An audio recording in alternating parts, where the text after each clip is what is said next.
Assalamualaikum warahmatullahi wabarakatuh. Kembali lagi di channel Berita Mistis. Untuk kisah kali ini masih melanjutkan dari kisah yang sebelumnya, yaitu sebuah kisah yang ditulis oleh akun Twitter yang bernama Nugroho Agung. Dan untuk kisahnya yaitu sebuah kisah yang berjudul Oyot Mimang. Dan untuk kali ini kita masuk untuk bagian akhir dari kisah ini. Sebelum kita masuk ke ceritanya, tekan dulu tombol like video ini dan jangan lupa tekan juga tombol subscribe channel ini dan nyalakan juga lonceng notifikasinya agar tidak ketinggalan cerita-cerita baru dari channel ini. Dan bagi teman-teman yang ingin membaca langsung ceritanya, nanti silahkan saja kunjungi linknya yang nanti akan saya sertakan di kolom deskripsi. Dan seperti apa untuk kelanjutan kisah ini? Langsung saja kita simak berikut ini.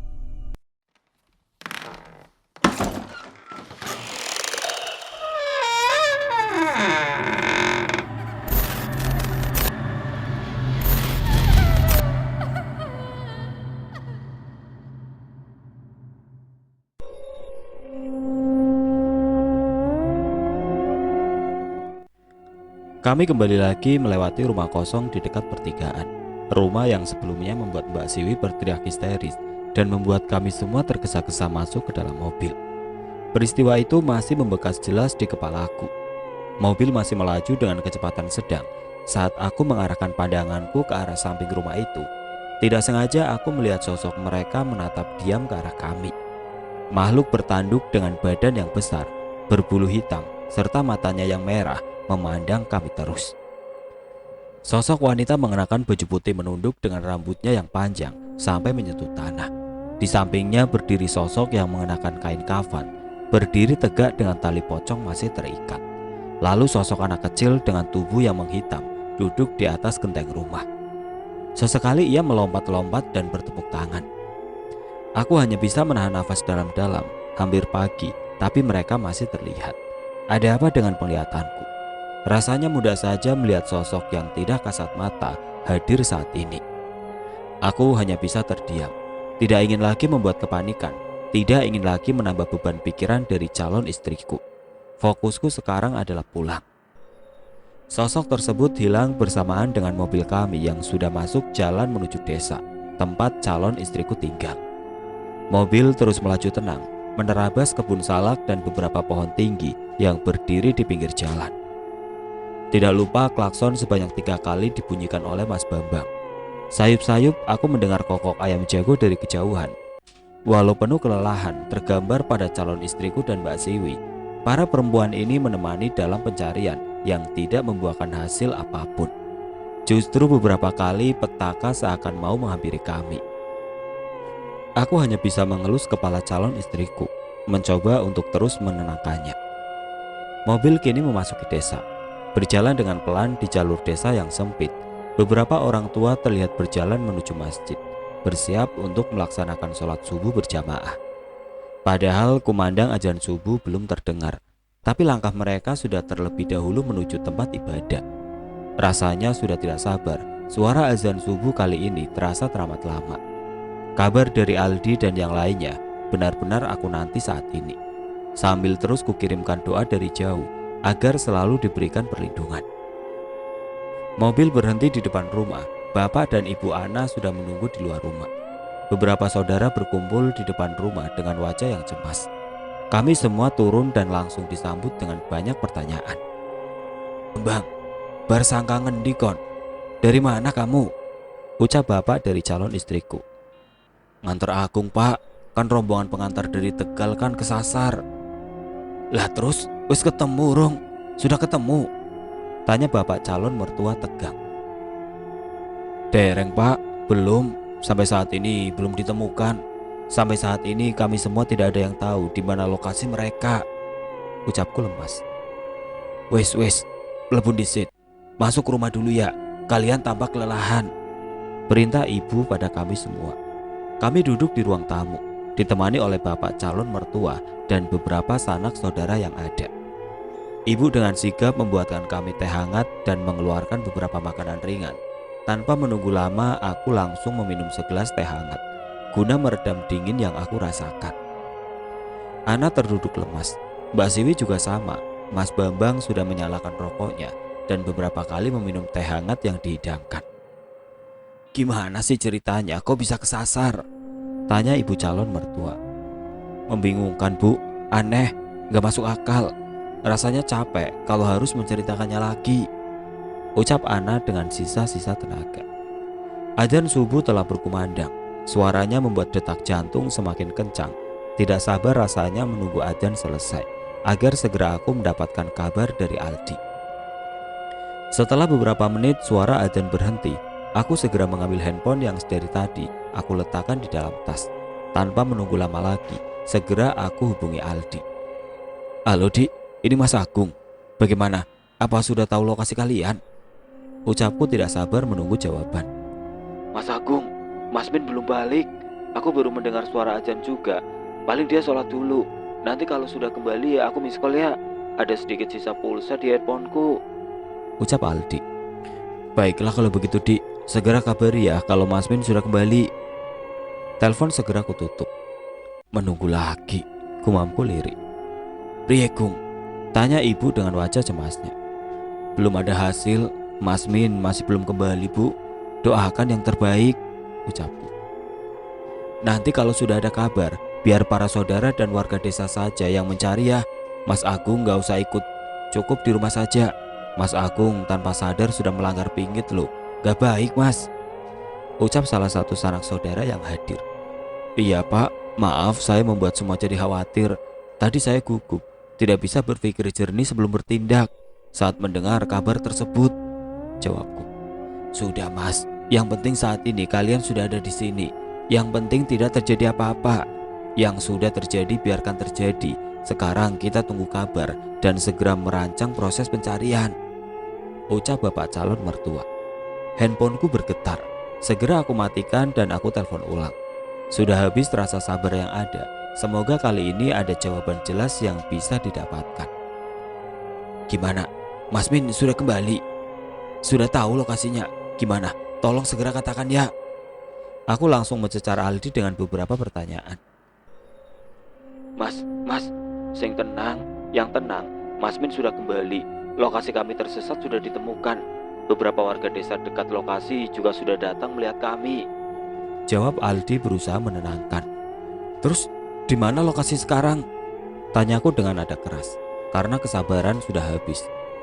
"Tadi Mas Min sholat di musola Al Hikmah. Kini posisi kami ada di kebun salak, tepatnya di desa atas," pungkas Aldi. "Dik, gak mungkin kalian di situ. Desa atas jalannya longsor, yang genah yang jelas," ucapku setengah tidak percaya. "Demi Allah Mas, aku di desa atas." Suara Aldi terputus, terdengar suara telepon yang diambil oleh seseorang. "Gung, ini Mas Min. Kami ada di desa atas. Ini sudah ada beberapa warga desa yang datang ke lokasi," ucap Mas Min. "Baik Mas, aku tutup teleponnya. Aku bicarakan dulu sama warga desa calon istriku, biar bisa mengirim bantuan," ucapku lemas karena masih tidak percaya dengan apa yang barusan aku dengar. "Ya wis, aku juga tak koordinasi sama warga setempat yang datang ya. Kamu tenang ya di sana.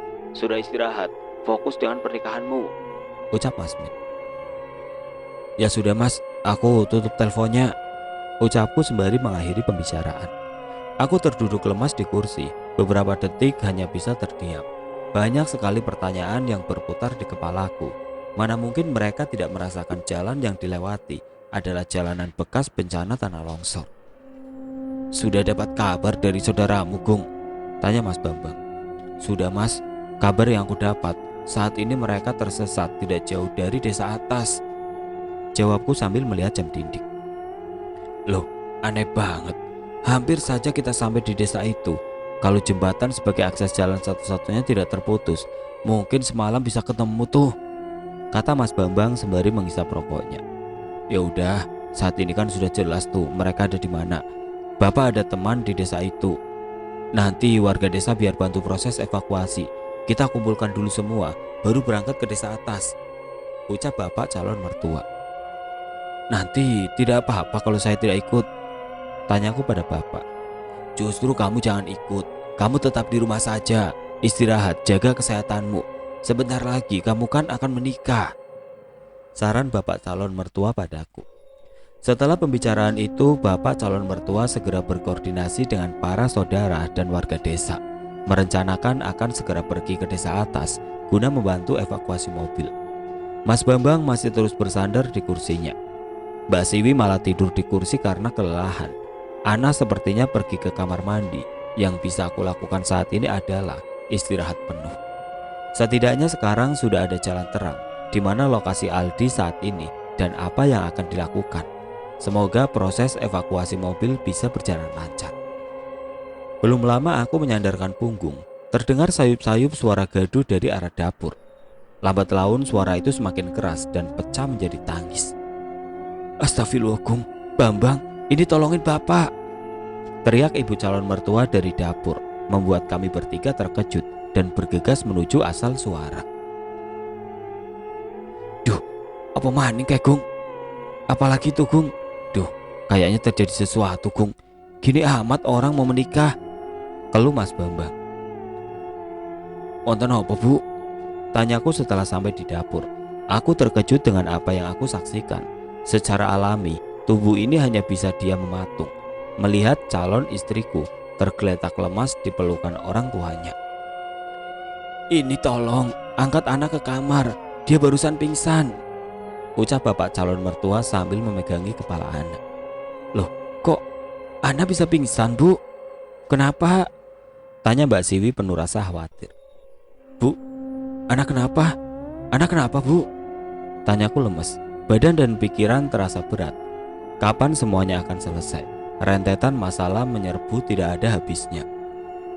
Sabar Gung, mungkin anak kelelahan karena tadi memaksa ikut proses pencarian. Kamu tenang ya, ucap Mas Bambang. Aku masih saja terdiam. Banyak sekali yang harus aku lakukan, namun masalah datang silih berganti. Satu selesai, muncul masalah baru lagi. Sebenarnya apa yang terjadi saat ini? Kapan aku bisa memfokuskan diri untuk bisa berpikir jernih soal pernikahanku? Segalanya sudah disusun matang, tinggal beberapa hal lagi maka aku sudah bisa beristirahat tenang.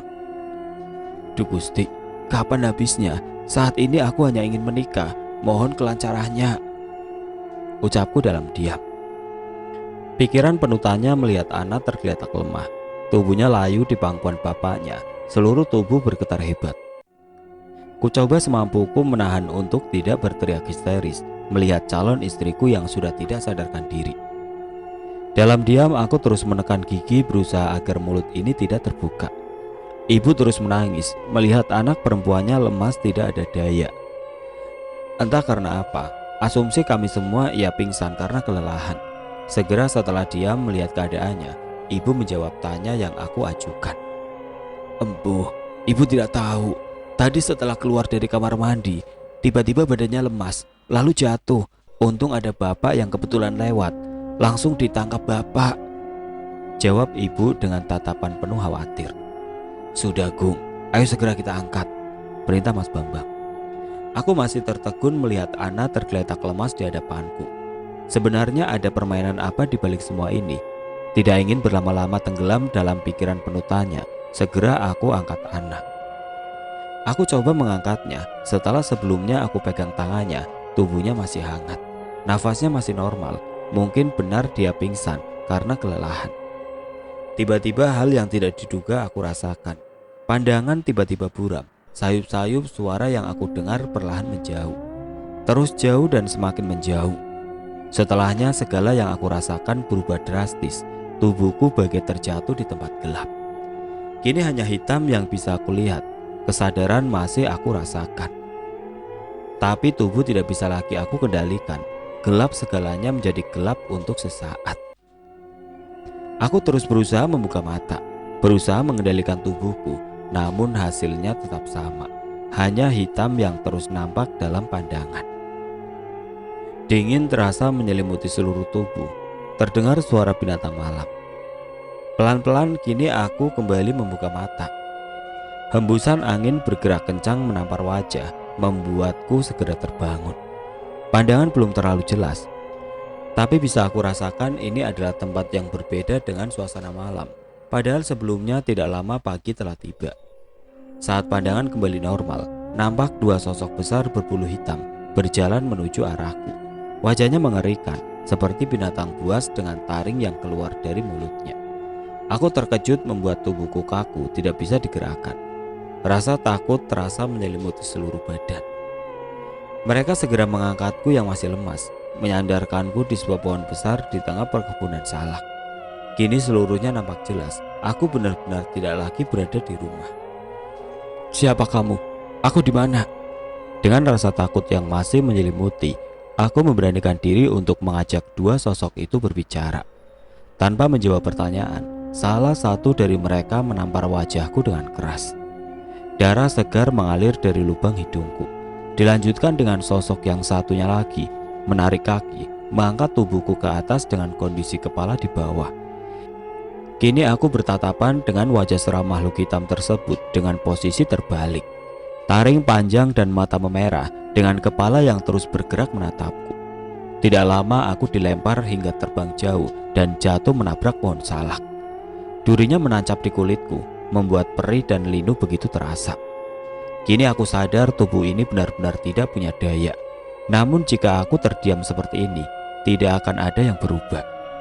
Dua sosok makhluk besar kini nampak menjauh dari badanku menuju arah yang lain.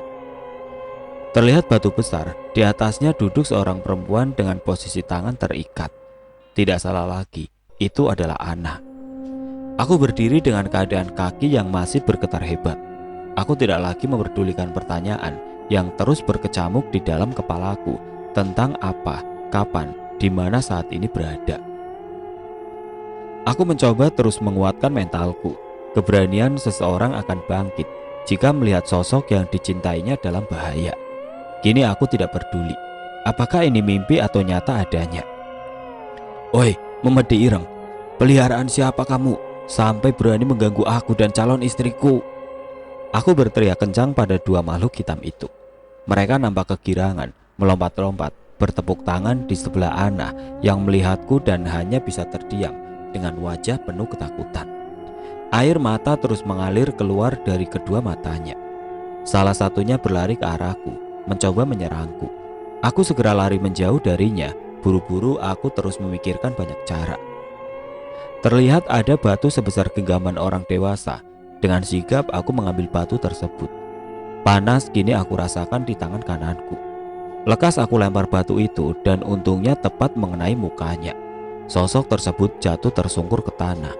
Ia bangkit lagi berusaha datang ke arahku.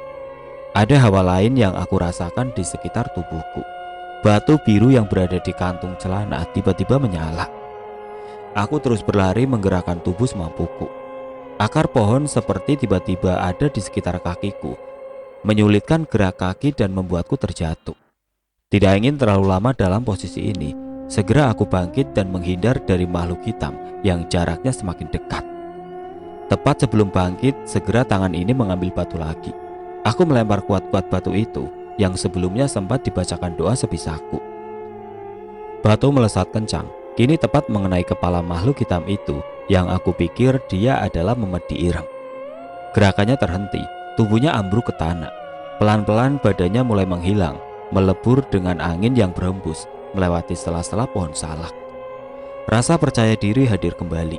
Manusia tidak seharusnya takut dengan makhluk jadi-jadian seperti itu. Aku tidak tahu dengan apa yang terjadi saat ini yang bisa dilakukan. Sebisa mungkin aku melawan. Sebisa mungkin aku segera melepaskan akar yang membelenggu anak. "Aku tanya sekali lagi, peliharaan siapa kamu? Kenapa mengganggu aku dan calon istriku?" ucapku lantang. "Berani-beraninya kamu membunuh peliharaanku." Suara seorang laki-laki bergema memenuhi penjuru hutan. "Siapa kamu? Opo salahku? Opo salah calon bojoku?" balasku bertanya. Tidak ada lagi jawaban. Suara itu hilang bagai tersapu sepinya malam. Tinggal satu lagi Memedi Ireng yang kini berdiri dan terus menatapku seperti ia bersiap untuk menyerang. Memedi Ireng yang masih berdiri kini berlari ke arahku, mencoba untuk menyerang. Mau tidak mau harus aku hadapi. Aku mencoba membuat jarak agar aku bisa melemparnya dengan batu. Namun secara tiba-tiba, akar pohon lagi-lagi seperti melilit pergelangan kakiku, mencoba menahan gerakanku dan membuatku terjatuh kembali. Makhluk itu dengan cepat menghampiriku, mengangkatku Kedua tangannya mencengkram pundak, wajah seramnya menatapku. Mulutnya terbuka dengan taring panjang dan bau busuk yang keluar dari nafasnya. Daya cengkeramannya kuat, membuatku tidak bisa bergerak. Pikirku, mungkinkah aku akan mati di tempat ini? Tiba-tiba gerakannya terhenti. Tepat di depan wajahku, aku melihat sebuah ujung keris menembus dadanya dengan darah hitam yang keluar. Keris itu berkali-kali ditancapkan ke dalam tubuh makhluk hitam tersebut. Terus ditancapkan. Teriakan keras menggema mengisi seluruh hutan. Suaranya terhenti, cengkeraman tangannya tidak sekuat tadi. Akhirnya, sosok itu menghilang menjadi debu yang terbang tersapu angin. "Bapak, niki bener Bapak," ucapku mencoba mempercayai apa yang aku lihat. Sosok seorang pria yang tidak asing berdiri di depanku. "Iya Le, aku bapakmu. Untung saat aku datang tepat waktu.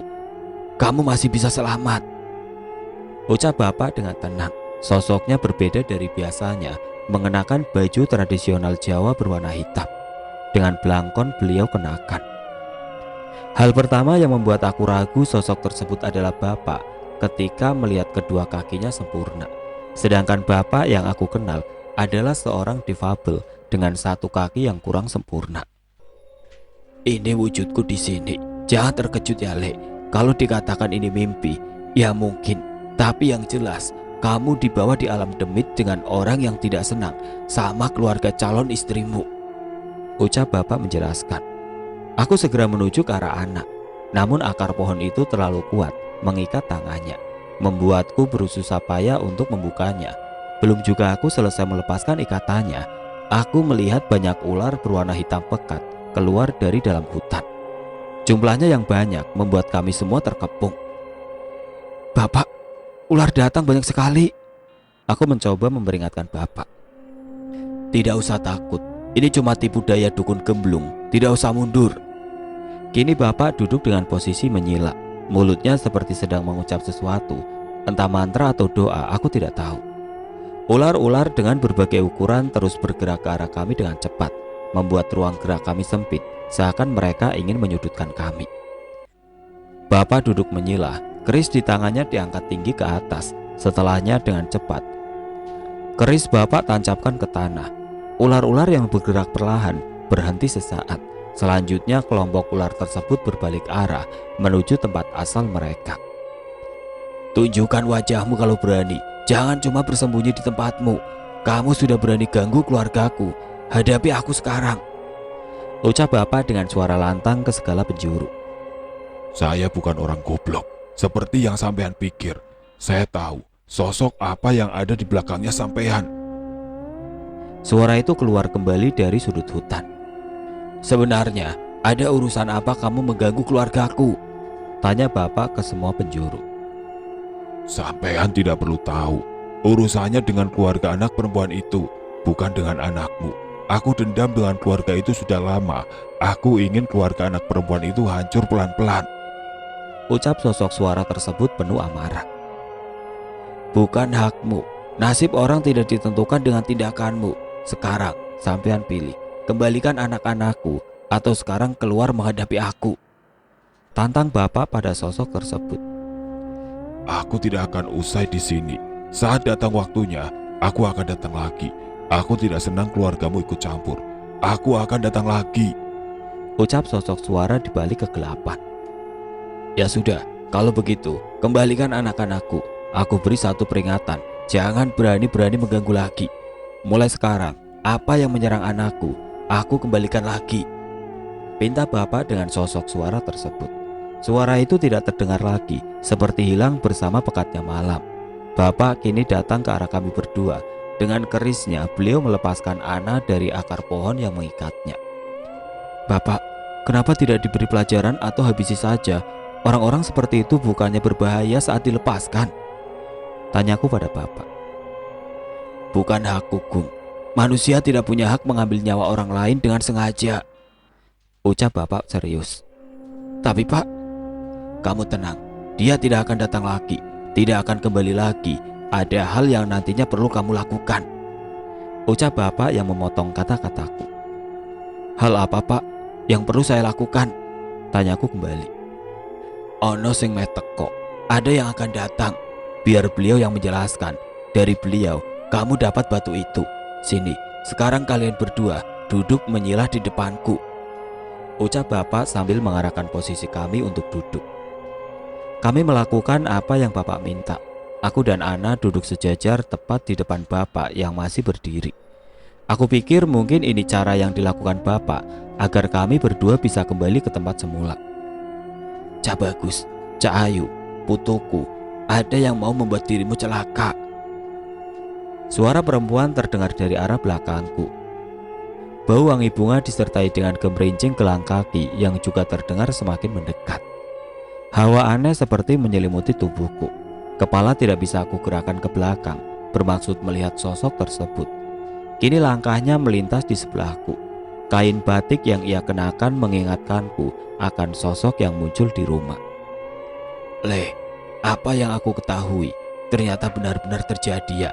Kamu terpancing keluar dan melanggar pingit. Untung dirimu sudah dilindungi.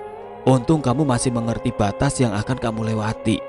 Baumu harum, darahmu manis. Banyak memedi yang menginginkan kamu, katanya halus mendayu. Jenengan sinten? Anda siapa? Tanyaku penasaran. Apa bapakmu tidak cerita? Apa kamu lupa wanita tua yang duduk saat malam di pojokan rumah? Ucap sosok wanita dengan senyum manisnya.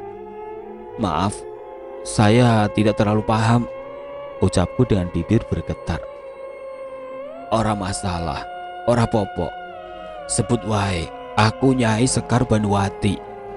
Aku wis nitip watu biru kuwi sing mbok gawa. Gunakno sesuai apa sing diarahke bapakmu ya, Le. Tutur halus sosok wanita tersebut. Dawuh Nyai, ucapku dengan kepala yang masih tertunduk. Duh, Cak Ayu, jadilah pendamping cucuku. Jadilah istri yang terkasih, pendamping yang setia, susah dan senang, menua bersama sampai mati memisahkan kalian berdua. Enci Nyai, jawab calon istriku lirik dengan mulut yang juga bergetar. Sosok itu lalu mengelus kepala kami berdua, lalu berjalan kembali ke arah belakang kami. Gemerincing gelang kaki yang ia kenakan terdengar semakin menjauh. Bau wangi yang tadinya menyeruak seperti ikut mengantar kepergiannya. Kini keberadaannya tidak kurasakan lagi. Bapak masih berdiri. Pandangannya tidak lepas menyorot ke arah kami. Sepertinya akan ada pesan yang ingin disampaikan bapak padaku. Gung, setelah kembali nanti, tanam batu biru itu di dalam rumah calon mertuamu. Lalu adakan pengajian di setiap malam Jumat. Doa yang dipanjatkan akan membantu rumah itu terbebas dari orang yang tidak senang dengan keluarga calon istrimu, ucap bapak dengan nada serius. Baik bapak, akan saya laksanakan. Nanti saya sampaikan pada orang di rumah, ucapku mengerti akan yang diperintahkan bapak. Pulanglah, sudah banyak yang menunggu, sudah banyak yang khawatir, perintah bapak padaku. Aku mengikuti apa yang diarahkan oleh bapak. Kini kami berdua menutup mata masing-masing. Hembusan angin terasa berbeda, dinginnya begitu menusuk tulang. Suara angin semakin kencang, membuat aku tidak bisa mendengar apapun. Sedikit demi sedikit kesadaranku mulai menghilang. Aku benar-benar tidak merasakan apa-apa, tubuh menjadi mati rasa. Lambat laun aku mulai bisa merasakan tubuhku hangat kini terasa di seluruh badan. Sayup-sayup terdengar suara tangis dan orang-orang yang sedang membacakan ayat suci. Tidak ingin berlama-lama menimbun tanya, segera aku buka mata perlahan. Langit-langit rumah dengan lampu menyala adalah hal yang pertama kali aku lihat. Aku mencoba bangkit dari tidurku.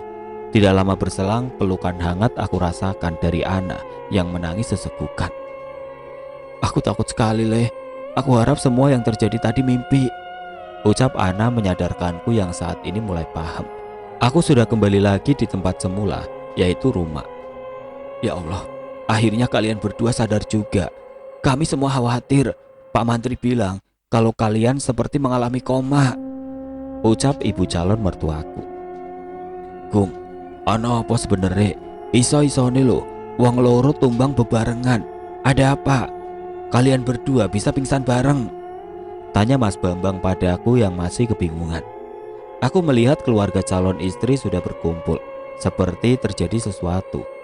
Hal terakhir yang aku ingat dari rumah ini adalah aku jatuh saat ingin menolong Ana. "Mas, jam berapa sekarang?" ucapku pada Mas Bambang. "Sudah mau sore ini, sudah hampir jam 5," ucap Mas Bambang santai sambil terus memperhatikanku. "Ada yang ingin saya lakukan, tolong bantu saya," pintaku dengan keadaan masih setengah sadar. "Tolong buat lubang di tengah rumah ini, pecahkan satu keramik agar bisa membuat lubang," perintahku pada Mas Bambang. "Gua apa toh, Gung? Buat apa? Jangan mulai aneh-aneh lo, fokus sama pernikahanmu," ucap Mas Bambang. "Nurut saja Mas sama apa yang diperintahkan oleh Agung. Biar nanti saat dia sudah baikan, dia bisa menjelaskan lebih banyak," sambung Mbak Siwi yang datang dengan membawa 2 gelas teh hangat. "Bu, boleh saya lakukan apa yang diperintahkan oleh Agung?" tanya Mas Bambang pada ibu calon mertua. "Lakukan saja Bang, aku percaya ada hal baik yang ingin disampaikan anak itu," ucap ibu calon mertua menyetujui. Mas Bambang bergegas pergi ke belakang mengambil linggis. Setelahnya, bunyi gaduh keramik yang beradu dengan besi terdengar setelah ia menentukan posisi mana yang ingin dilubangi. Aku masih terdiam dan termenung, terus mengingat ada sesuatu yang seperti kurang dalam pikirku. "Ya Allah Bu, benar ini sudah jam 5 sore. Aldi bagaimana?" tanyaku dengan rasa khawatir yang terus naik. "Diminum dulu tehnya, biar kamu tenang. Kamu jugaan, minum dulu tehnya, nanti sambil dijelaskan," ucap Mbak Siwi. Aku langsung meminum teh hangat yang sudah disediakan, mengobati rasa dahaga dan menambah hangat tubuh di suasana dingin pegunungan. Sambil minum, aku terus memperhatikan wajah calon istriku yang kini terlihat lebih tenang dari sebelumnya. "Wes yo, tak jelaske," ucap bapak calon mertua. "Monggo Pak, silakan, saya akan dengarkan," ucapku.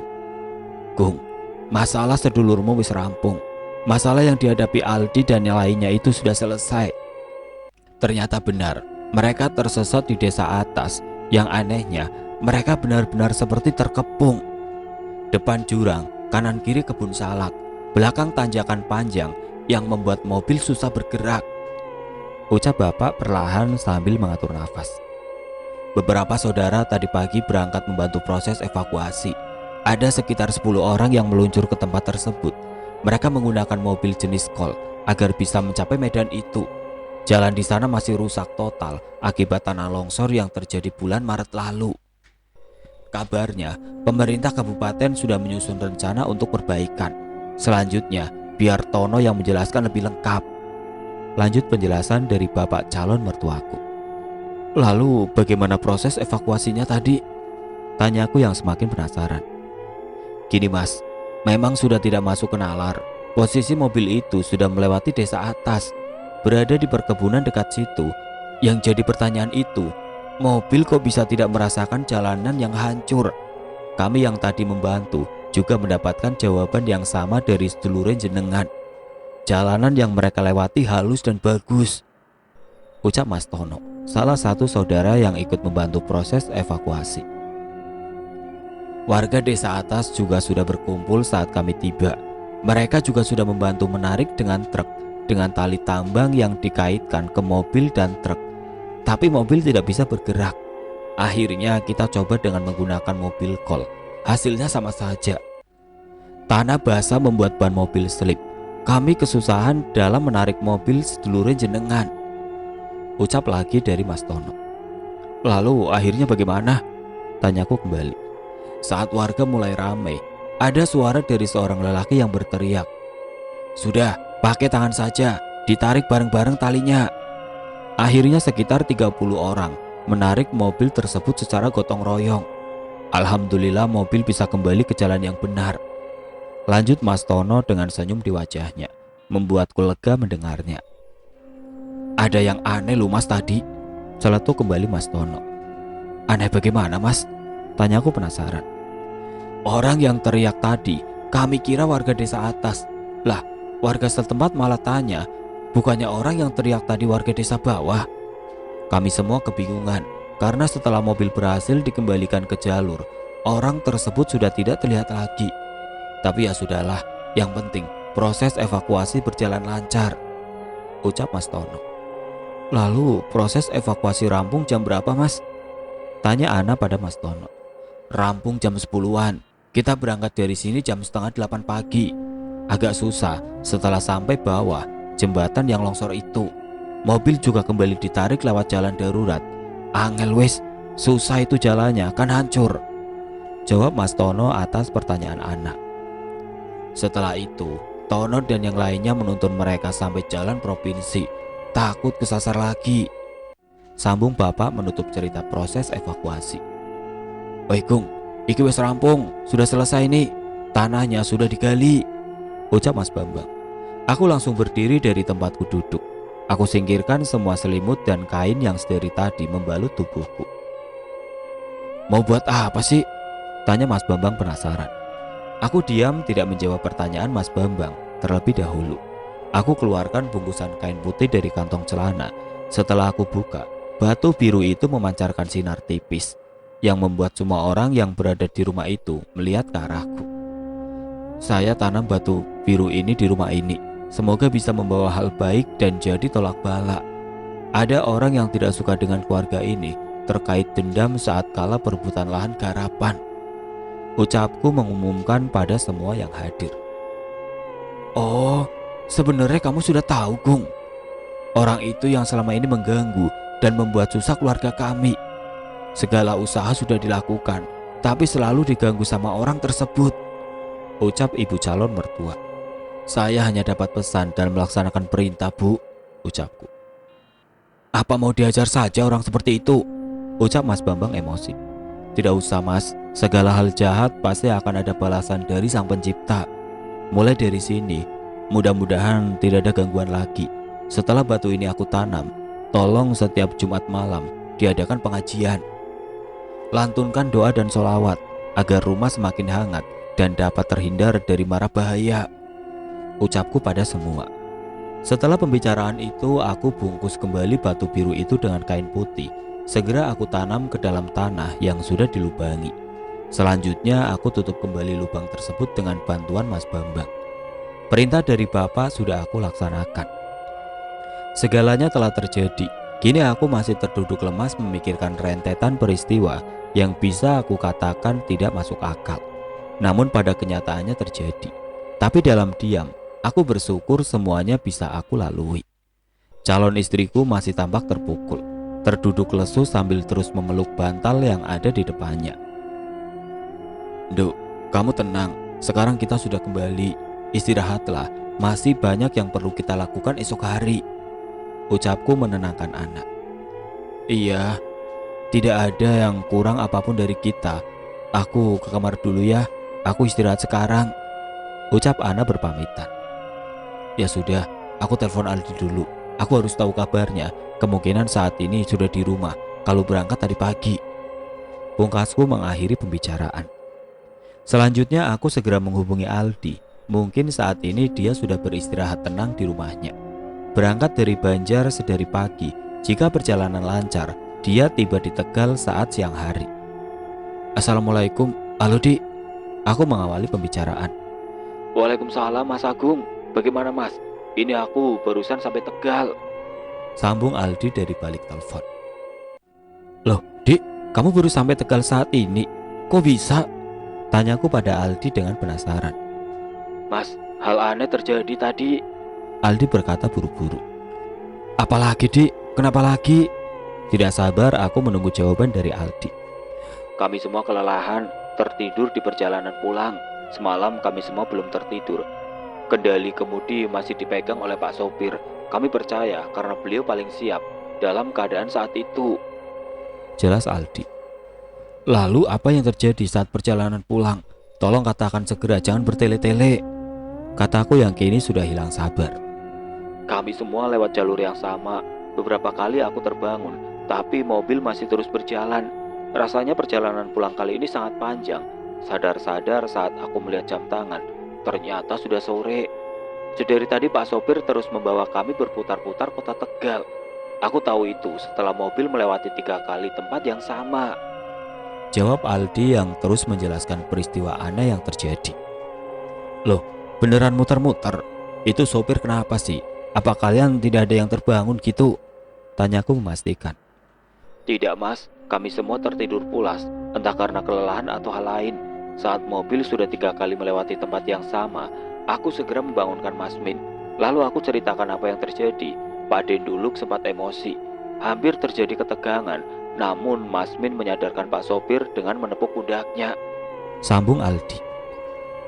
Lalu, tanyaku singkat. Pak sopir tersadar dengan raut muka kebingungan, seperti orang linglung. Akhirnya kami semua mengarahkan jalan agar Pak sopir segera mengantarkan kami ke tempat tujuan. Ucap Aldi mengabarkan. Aku hanya bisa membatin. Sampai di Tegal pun mereka masih mendapat gangguan oleh hal-hal yang tidak masuk akal. Duh Gusti, sebenarnya rencana apa yang ingin engkau berikan? Terus sekarang keadaanmu bagaimana? Apa sudah sampai rumahku? Kembali aku bertanya. Sudah mas, sampai sudah sore sekali ini. Sekarang kita semua masih dikasih wejangan sama Pak Ade, sembari dibersihkan.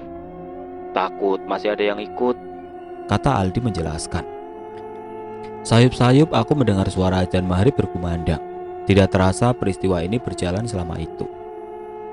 Dik, boleh kamu kasih teleponnya ke bapakku? Ada hal yang ingin aku tanyakan, pintaku pada Aldi.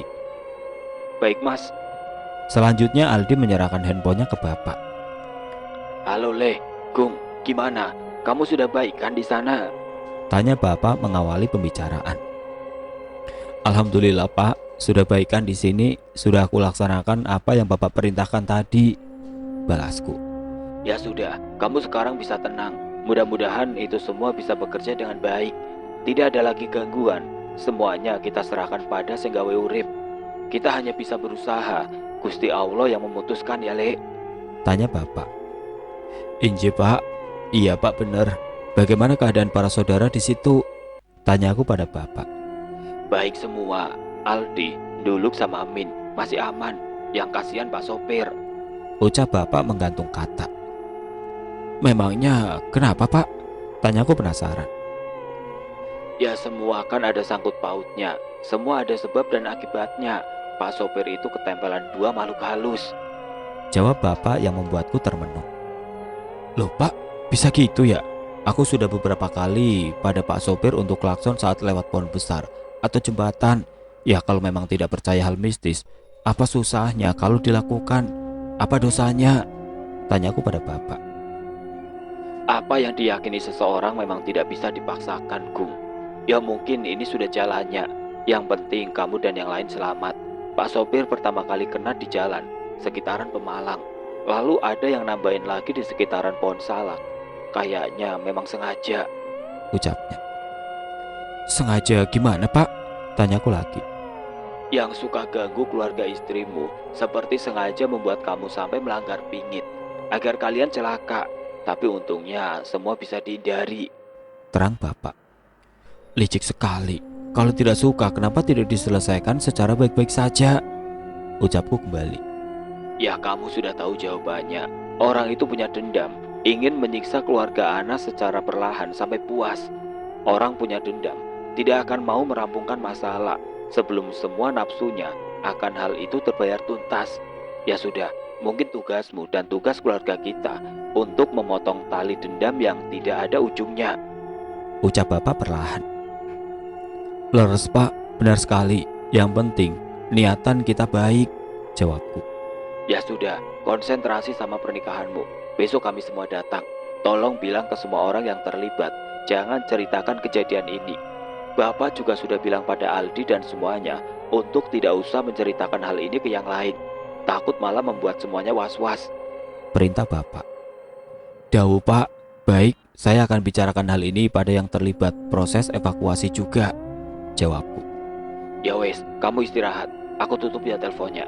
Jangan lupa jaga kondisi kamu. Ingat, besok proses akad. Jangan lupa saat mengucapkan kalimatnya, ucap bapak.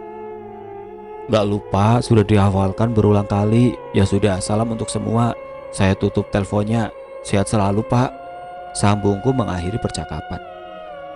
Langit sudah berubah gelap kembali. Malam bertemu malam lagi. Aku harus menuntaskan tugas yang ternyata berkaitan dengan pernikahan serta keluarga calon istriku. Tidak menunggu lama, segera aku katakan pada semua tentang pesan dari Bapak. Beruntung saat ini mereka masih berbincang di ruang tengah keluarga. Hari itu menjadi hari paling diingat dalam hidup untukku dan juga calon istriku. Segalanya yang aku alami benar-benar tidak bisa masuk di nalar manusia. Semuanya terasa janggal, namun ada pada kenyataannya. Hidup memang selalu punya misterinya sendiri. Kini aku berusaha sesegera mungkin untuk melupakan hal yang telah terjadi, walaupun sulit. Pernikahan dan prosesi akad sudah menanti di depan mata. Fokus pikiranku adalah hal tersebut. Kini malam telah tiba.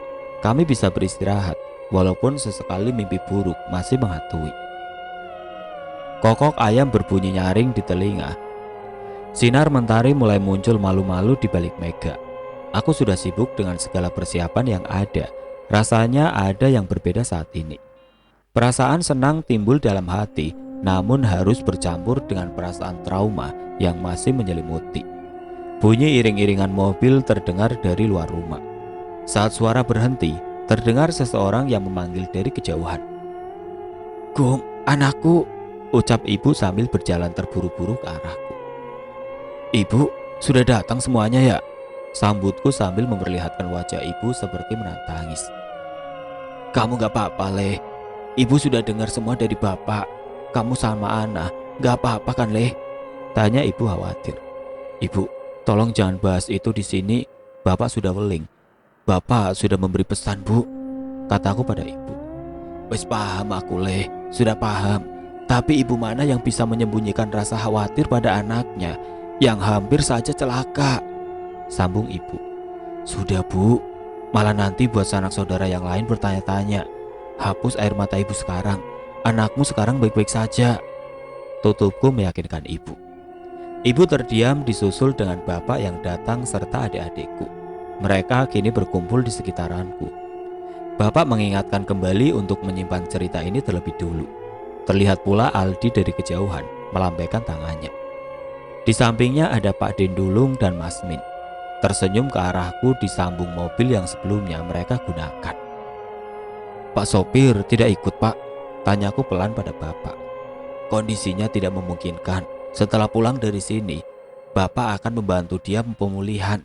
Butuh seminggu untuk orang itu pulih kembali," ucap bapak. Gung, kamu kepingin tahu orang yang jahil sama keluarga calon istrimu?" Tanya bapak tiba-tiba. "Sinten, Pak? Ada di sini orangnya?" Tanyaku penasaran. "Gak usah penasaran seperti itu. Tanya saja sama keluarga Ana sekarang. Siapa yang besok sakit keras sampai tidak bisa bangun dari tempat tidurnya?" ucap bapak.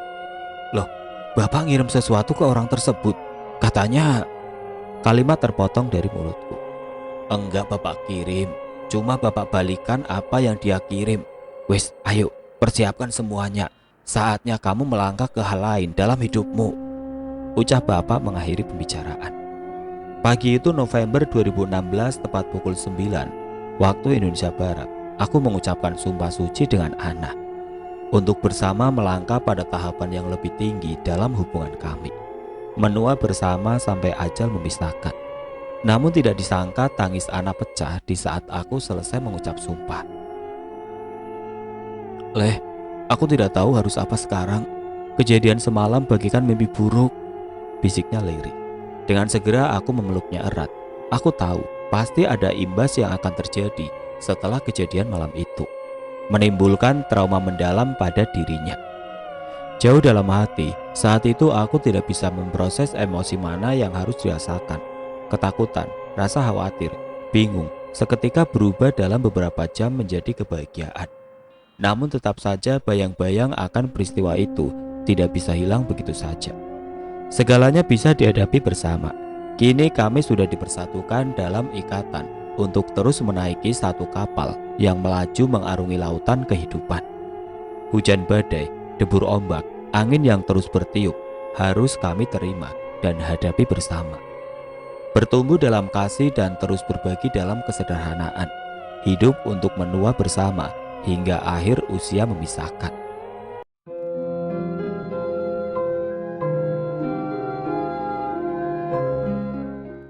Oke teman-teman, sekian untuk cerita kali ini. Semoga apa yang sudah saya sampaikan dalam kisah ini dapat dijadikan pelajaran untuk kita semua. Dan bagi teman-teman yang baru bergabung, jangan lupa untuk like, komen, share, serta subscribe channel ini. Dan nantikan kisah-kisah horor berikutnya tetap di channel Berita Mistis. Wassalamualaikum warahmatullahi wabarakatuh.